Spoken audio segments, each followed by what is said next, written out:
The origins of Mr. Earth go back at least 15 years, possibly 20 years. It was the last of about 4 or 5, 6 scripts that I had written at the time, before life took me into a different career. I ended up working in television. I started producing television shortly after I started the script. I got a job producing. And when I got out of producing television, I actually started making my own documentaries, and I eventually started making my own films. And so those original early scripts were kind of forgotten. So when I was coming off of my first film, Into the Soul, always, the question is, what's next? And I started thinking, what do I really want to make? What do I really want to spend the next couple of years of my life working on? And it just dawned on me that I had these original scripts from 15, 20 years ago, and I went back and I looked through them and I saw Mr. Earth. And Mr. Earth always felt like the most high concept film. And at the time, it was always meant to be a big blockbuster film with tons of special effects. But I thought, maybe I can do this if I rewrite it for what I'm capable of making. And, I knew at that moment that I was going to reach out to Chandler and see if he wanted to play this lead character. So once I had Chandler on board, I was able to write for Chandler as an actor. And I focused more heavily on the story between Chandler's character and his daughter, played by Kiera. And that was kind of the central theme of the story.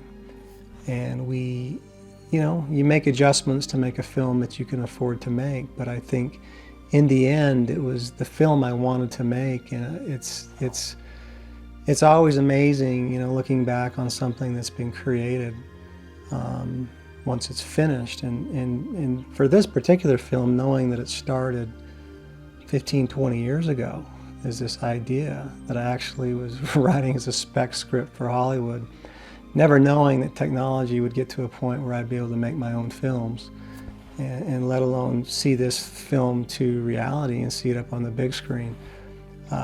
So that's how it came to be, and I'm very proud that we were able to make it happen.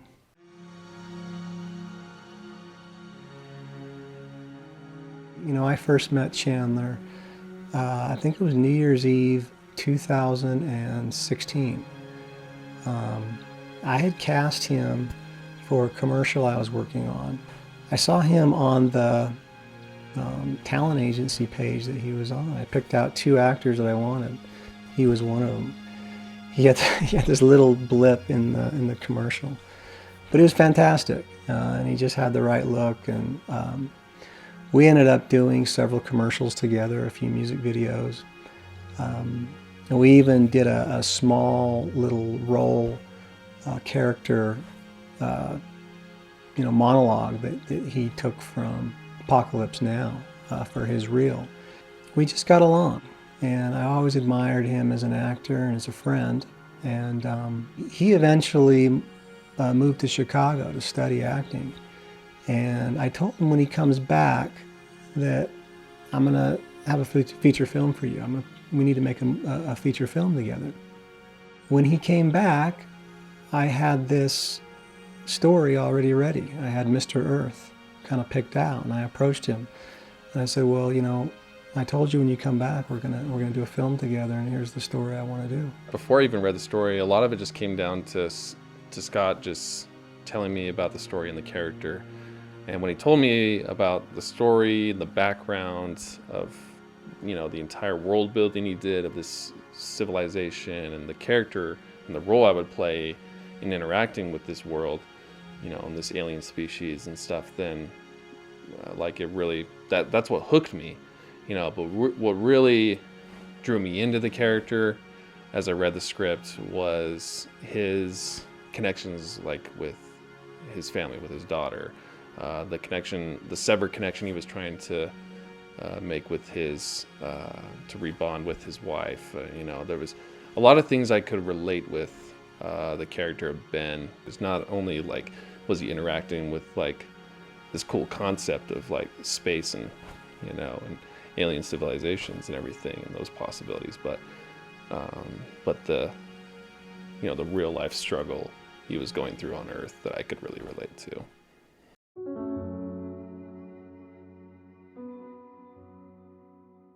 So the casting process was much like my first film. I reach out to people that I know first, and I kind of see if there's enough there to put the script together. Chandler was always the person that I wanted for the main role. I put a call out for the daughter because I didn't really have anybody in mind, and I had just happened to have met Kiera's mom on a commercial. I got involved with Mr. Earth because my mom did a commercial with the director Scott, and they got talking about his new movie that he was gonna film, and she mentioned me, and he asked if I could come in and audition, and I did, and the audition I think went pretty good. It was between me and another girl, and I got it, so it must have gone good. I thought Kiera was great, and we ended up bringing her in for a screen test with Chandler, with I think 2 other actresses, and we just really liked Kiera, and she did amazing.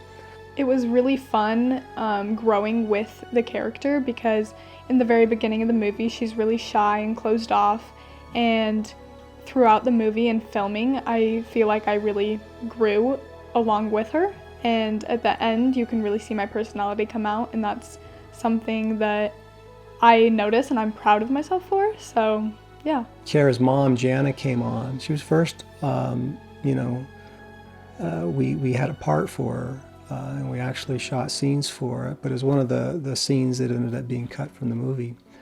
But Jana was just really valuable to the production of Mr. Earth, because she, not only just getting Kiera there and doing Kiera's hair and makeup and transporting him from place to place, she lent her truck to us, which was the truck that Chandler drives in the movie, and she did script supervisor, and eventually she was doing sound. She was holding a boom mic. It was such a neat experience for both my daughter and I. It was so fun to be so involved. All of the actors and actresses that we worked with were just so fun to work with. The director, Scott Lamson, is amazing, and he was so good to work with my daughter. It was her first big film, and he just was really good to work with her and help her to grow as an actress throughout the process. So she was really, without her, the production just couldn't have flowed and been made the way it was. So I was very grateful to have Jana and Kiera so enthusiastic about the project and so much help. For the female love interest, I had a few different actors in mind, and I talked to several of them about the part. And when it came right down to it, I really thought that McKenna was the best actor for this role. I thought she could kind of pull off this character who, a very difficult part, who couldn't, show a lot of emotion, but had to also show that, some compassion had to come through, and it was very tricky. And I think she's a wonderful actress, and I actually said, come back and be in this film as well. So I got involved with Scott because we'd worked on a project called Into the Soul a couple years ago.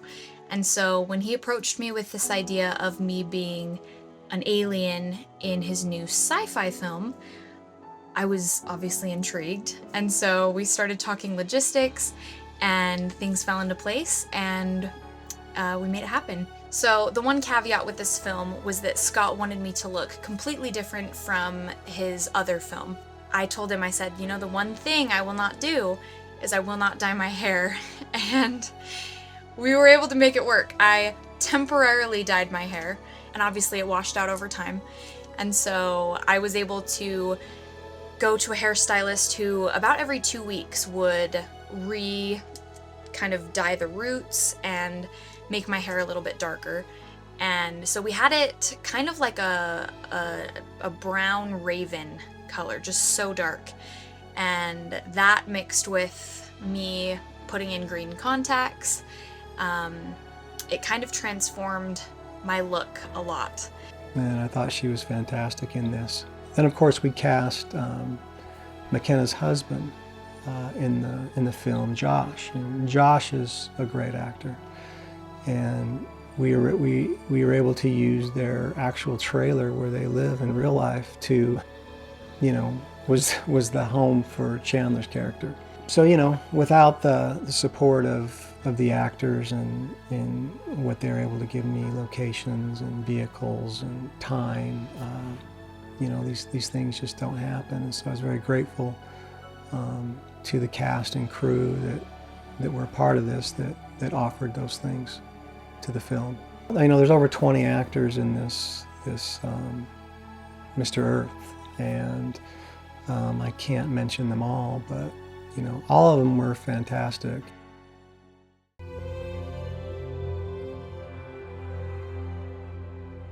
Being the writer, producer, director, pretty much doing it all,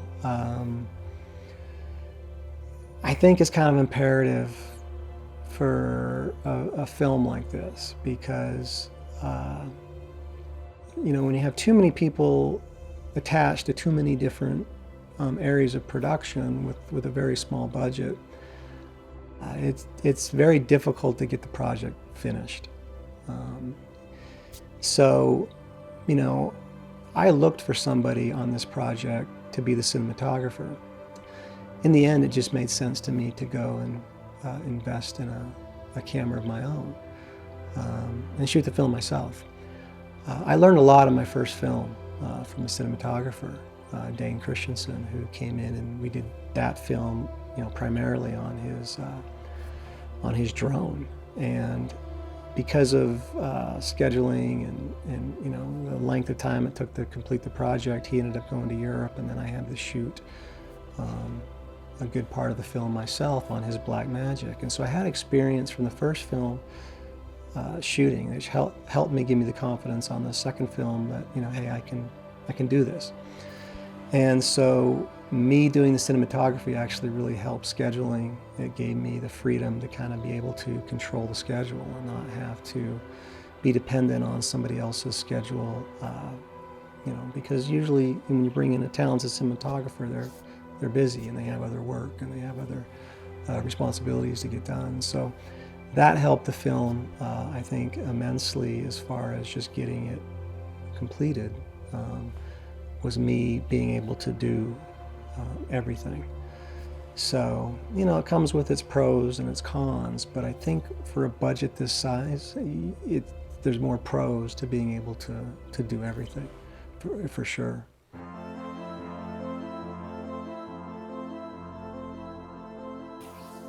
So the way we shot Mr. Earth is we shot it kind of in 3 parts. The first part we shot in the fall and winter of 2020, which was right in the middle of the pandemic. But that was kind of the easier part because it was in real time. It was we didn't need to do any kind of special effects or crazy wardrobe stuff. My first film was a period piece, and then a large part of this film is a sci-fi, kind of futuristic, and so it was kind of a relief to just shoot something in real time, and not have to worry about the way the set looks or things that involve stuff that's extraordinary. So we started in November. And I think we shot 4 or 5 days through Christmas. Like any film, there's tons of problems. I believe that, the first day was really, I think, a shock to Chandler. Chandler was coming off back surgery, and he wasn't doing great. Let's just put it that way. Oh yeah, the first day was the worst because You know, it was a shoot that we did from 8 o'clock in the morning till like midnight or 1 o'clock, you know, and I didn't get home until like 1:30, 2 o'clock, and I was just like, man, I was like, what the hell are we doing? I was like, how am I gonna, I don't know how I'm gonna pull this off. Like, this is my first feature film. Like, I've never, you know, had to be on set this long or be in front of the camera this long. And I was like, yeah, I thought I was really over my head at the time. And I was just coming off of back surgery for the second time. And it was a lot at first. So first day was definitely, you know, trial by fire. And then he got COVID. And so we were delayed, you know, 2 or 3 weeks until he was able to feel like he could, you know, continue on. And plus his back was giving us trouble. So there was one particular day that I remember on set. We were out in the snow and it was freezing cold. That is another thing that I actually remember, is how crazy it is as an actor, an actress, or a production crew that you have to go out in the elements and get the shots that you need in the elements. So one particular day we were out shooting and so I'm holding the mic and I'm backing up so that the mic's not in the camera, and I slipped and I fell down the mountain. And then the cameraman / producer, Scott, also slipped. So it was really just quite funny. Neither of us got hurt. We were all good, but it was just kind of a funny memory to have of filming. But we got through it. And then we kind of wrapped that first half of the first section of the film a few days before Christmas. Kiara's and Jana, their scenes were completed, and we kind of took a break for the holidays, and we were going to get started in January, February of 2021 to start the scenes with McKenna that take place on the other planet. And that was delayed. We didn't realize it was going to take a long time to get the wardrobe that we had ordered sent to us. I think that delayed us a month. So we decided to go with a white bodysuit, and it looked great when we ordered it online. It looked fine. And then we were getting ready to film, and we just kind of got looking at it and just, it looked more character-y. Scott just suggested that maybe if we had a belt around the waist, it would look better. It would look more real. But obviously, we're 5 minutes away from filming the first scene. We're fresh out of belts. And luckily, obviously, Scott is a magician. We used electrical tape. And so every single time we would show up on set, we had to make sure there was a roll of electrical tape to go around my waist. So in all of the shots, it's so funny to me because you would never know. It was very difficult to get Chandler and McKenna's schedule to work together. They were both working full time at that point. And things were more difficult because it was futuristic. We had to have, different looking wardrobe. We had to hide things. And so it was more complicated. We had characters that were technically aliens on another planet. Although they looked like us, they had to have different emotions. So that was a trick for me, was to be able to express what I'm thinking and what I'm feeling and just portray it in a very emotionless way, I guess is what you could say, which in turn sometimes made me feel like I wasn't even acting, and I just thought I was really boring. And that was hard for me, was to tone down all of my facial expressions and all of my inflections and intonations and everything. That was not an easy shoot, and we got through it, but it took a lot of time. I think we ended up, really something we wanted to get done within a month. I think we ended up, it was 4 months. We just couldn't, we would have something scheduled and then we would get rain, or we would schedule the next weekend, and then I think McKenna ended up getting sick as well. And she was sick for at least 2 or 3 weeks, and her voice had changed, and she felt like she couldn't film. The first half of the shoot was a lot easier in many ways than the second half. But I expected that, and it helped to have a first film under my belt where I knew things usually just go south as soon as you start production. And I was ready for it, and we were able to get through it. But production's never easy, and it's always a grind. It's amazing when you watch the film, like you'll see like all 4 seasons of the year, with the places we filmed and the time it took to film them in. And so like it was a journey. It was a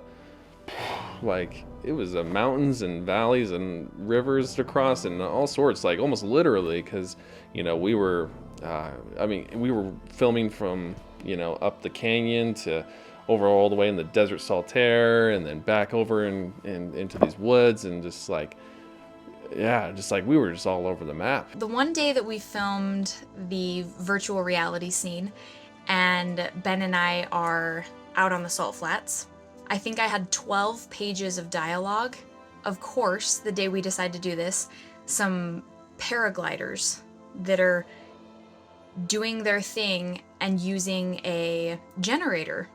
And so there's this... What we just had to do was we got it all in one take. It was one shot. And Scott would just say, pause. And we'd wait for the generator. And then it would stop. And then keep going, pick it back up. And I just had to continue to say my lines as they were. And that's just the fun of making movies, you're just in the moment, and you have to live in the moment. There was this part that Scott found that looked like red rocks, and so we were able to use that as like the planet where Balmora was from. And I'm like, dude, where did he find this? Where did he find this location? It was like Red Rock Hotels in Salt Lake. Like, what? Yeah, we ran into some hobos along the way, and they were just like chilling in this tunnel that Scott wanted to use, and it was like, dang it, there's people that we need to film, and so it was like, we just need to go talk to them, and like, let's go see if we can talk to them. And like Scott like goes over there and is like, hey guys, can you just like get out of the way? We're trying to film a movie here. Can you just go? I thought we were gonna have to bribe them. Yeah, we were thinking that we'd have to bribe them, and yeah. Luckily, they were really cool, and like they were totally understanding, and just like they made space for us and allowed us to use this like tunnel area that looked really awesome in the film. So it was actually. It's cool location.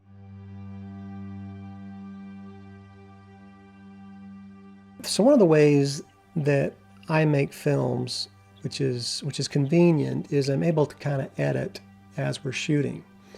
And so I'm able to see what's working and what's not working and what maybe needs to be reshot. So post-production is never really a surprise for me. By the time I get to post-production, all my basic edits are already done because I'm editing as I go. So for me, that's very convenient. I have a really good frame and structure of where the movie is as soon as I'm done with principal. So at that point, I'm really about tightening up and trying to get the scenes, as crisp as I can, and seeing what, just needs to be tossed out, or if there's really anything that I'm lacking, if I could hurry and go get it. But I'm in a pretty good spot as soon as principal ends to really just kind of tighten up the movie, start working on color corrections and the sound design.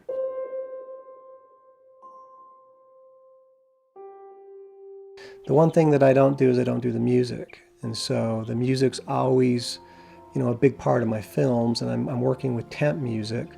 So for the music of this film, I was looking for different composers online, people just that I had never even worked with before. And I just kind of find them through social media and listen to the tracks that they're posting. And I was going to reach out to a few of them, and it's really quite a remarkable coincidence. But just about at that time, a composer that I had worked with about 3 years prior reached out to me, and I had done a music video for him. He's a pop artist, and he's just an extremely talented individual from London, England. His name's Daniel Angelus, and Daniel reached out to me to do another music video. Just like right at the moment, I'm going to hire a composer. I was working on another idea for a music video, and I wrote to Scott and inquired as to what he was up to and if he was available. And Scott explained to me that he was making a motion picture called Mr. Earth, and that he was quite busy. I then wrote to Scott and went, "Oh, really? That's amazing. That's incredible. Tell me more about that." And so we just had a bit more dialogue about it. And he's like, "Oh, I just scored a short film." I said, "Oh, wow, that's interesting." My curiosity was piqued when he said, "I just composed this short film." So I said, "Okay, yeah, send it to me and let me listen to it." And so I listened to it, and it was amazing. It was, exceeded my expectations. And so I got back to him and I said, "Hey, do you want to take a shot at this film? I need we need to get this done in, maybe a couple months, max." Because I was going to submit it to festivals. And, he just jumped on board. And having Daniel all of a sudden attached to the movie, it was like a perfect match. And, I asked him, let me send you the film. He's like, "Well, I really don't want to see the film. I kind of want to work with, my own imagination based on what you're telling me about the film." And so he wanted to know the story without necessarily seeing it. Scott told me he wanted to send me an edit of the film, and I said, "No, that isn't quite how I work. I like to get a synopsis, a very rich and detailed account of the synopsis of the film, and then I will go away and create the soundtrack for the film, and then come back and give it to you, and then after that we'll segment it into the film. We'll do the right timings for everything and do everything from that point on. But the actual creation of the soundtrack, the creative element, needed to be purely independent for me to justify a body of work that is really emotional and very touching and powerful." And so we worked together, doing it that way. It was really interesting, but it worked. The way that came together is one of those great coincidences in where sometimes you get lucky in the process of filmmaking, and his music makes the film much better, and obviously that's the end goal. And I remember the first time I got to watch the film, how incredibly emotional that was, how incredibly beautiful and mind-blowing the film was. And there were some scenes in the film where I'm just like, "Oh my goodness, this is absolutely stunning. What Scott has done here is incredible." There are moments in the film when I look at the performances from the actors and I'm like, "Oh, that is perfect." And to know that I wrote music to accompany these great performances and some of the incredible cinematography and direction, for me, that is a really humbling experience, and one that I am very grateful to have been able to do. So I'm very lucky that Daniel came on to this production and, was attached to the film and just did an amazing job as the composer.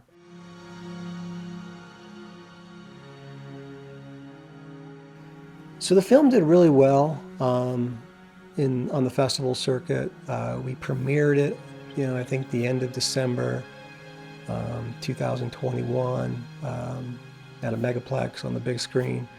It was well received. Then it entered several festivals. We were able to attend a couple of the festivals. We had several nominations. Chandler won Best Actor at one of the festivals. To receive that reward in front of my parents and my family, like, that was just one of the best nights of my life that I will just be forever proud of. I think the red carpet was a lot of fun because you get to dress up and get all cute, and seeing myself on the big screen, it's kind of stressful because you can see everything. And so you always nitpick every little thing. You can point out that one little pimple that you had, or how you could have changed this or that. And so it's really stressful, but it's a lot of fun at the end of the day.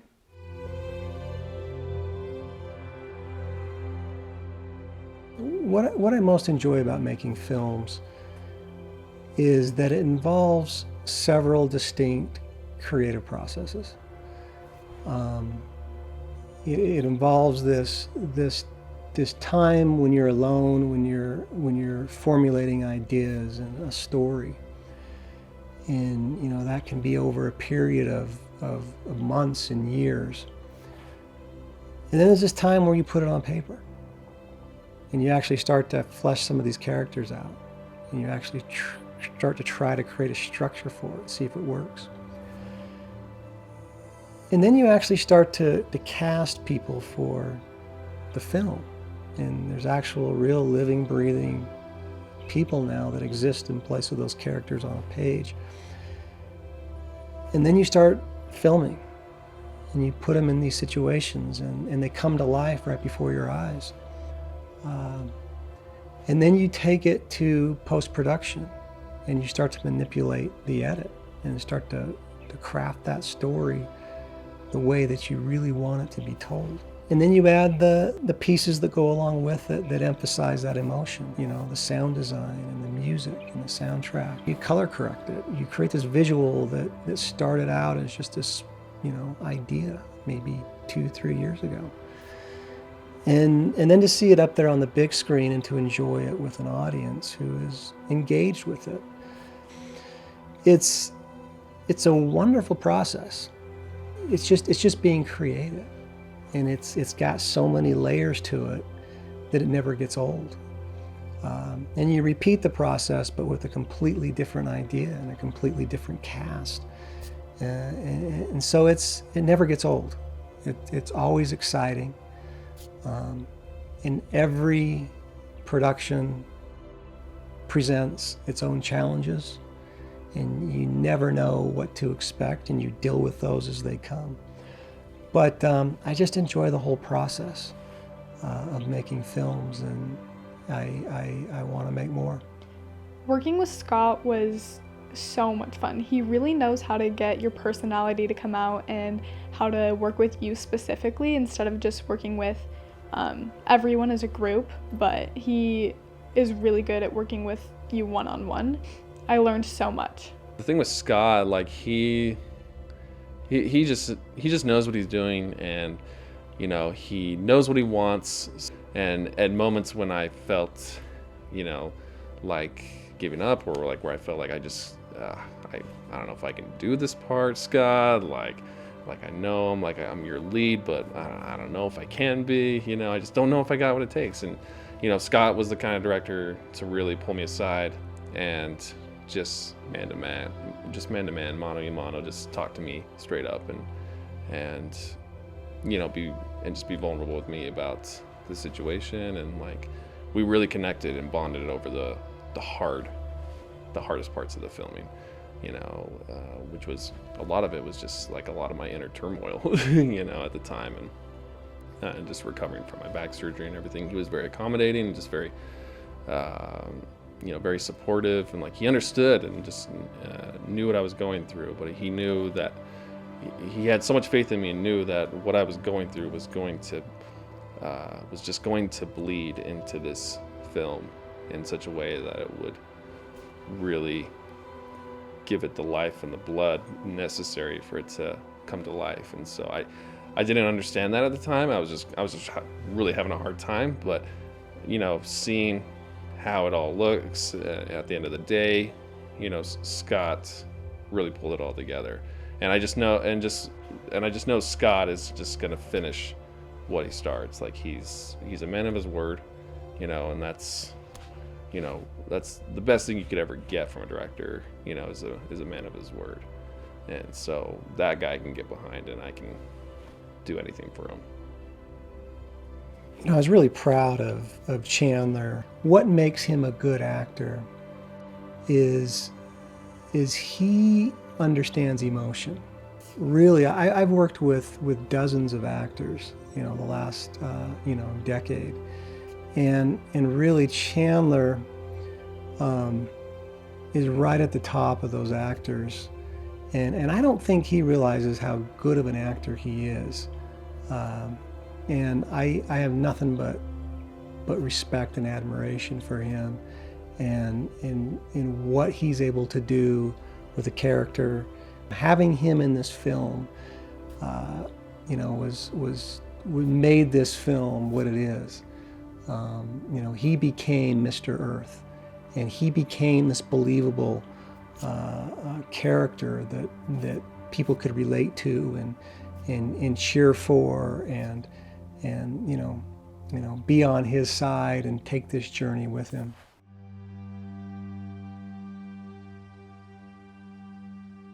I really enjoyed the whole process. I really enjoyed learning so many new things.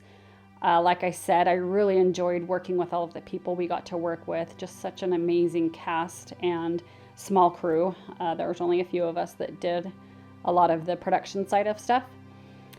And so I think that was what I enjoyed the most, was just getting to work with everybody, and especially working with my daughter. It was such a neat experience to be able to be there and to work with her and to have that special time. Having my mom on set was a lot of fun, because if you need something, you just go straight to her because you're comfortable with your mom. But it was also stressful because my mom she loves to push me, and so she pushes me a lot, and sometimes it gets hard, but it's always nice having her there. One of the joys of making this film for me was getting to work with my son, Jackson. Jackson got to be in his first movie. He had a part in this, and then he was my right-hand man in production, helping me taking BTS photos, or going and getting a new battery, or being script supervisor, moving lights for me. Just kind of having him at my side and making this film together. And then in post-production, letting him watch the movie with me and editing the film. I had a really fantastic time, enjoying this and sharing this with my son. And then the premiere and the festivals and getting to walk the red carpet with him. So when it was like working with my dad, it was fun. I got to work with him, spend time with him, move props, be around the actors, and learn how to be a filmmaker. I'm so excited for audiences to see this film. I think it's so impactful just because of the different themes of love and loss and being real.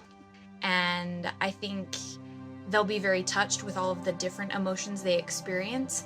I think Mr. Earth will give audiences a remembrance of what human connection looks like and what freedom looks like. It's a reminder of what matters, most in our lives, and that's like our family and those who we really, really care about. When you make any movie, you want the audience to take the journey with you the way you discovered the movie in your own mind.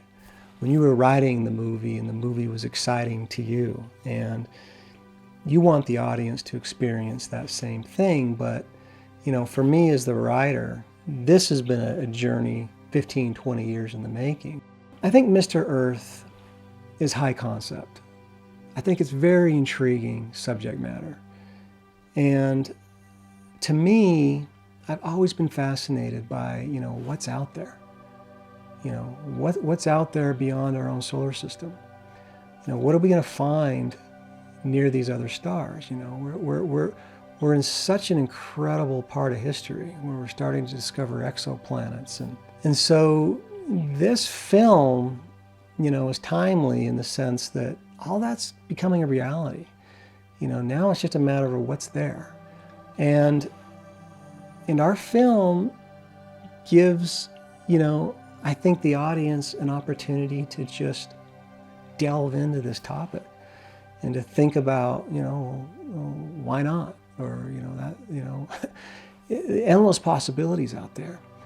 And really, it's about, an individual who's just an average, everyday Joe who's thrust into this extraordinary world and, taking the journey with that person that we can relate to. And, I think Mr. Earth, reminds us that, no matter how extraordinary the journey or how extraordinary, of a situation we could find ourselves in, at the end of the day, we always come back to those closest to us, to those that we love, to those that,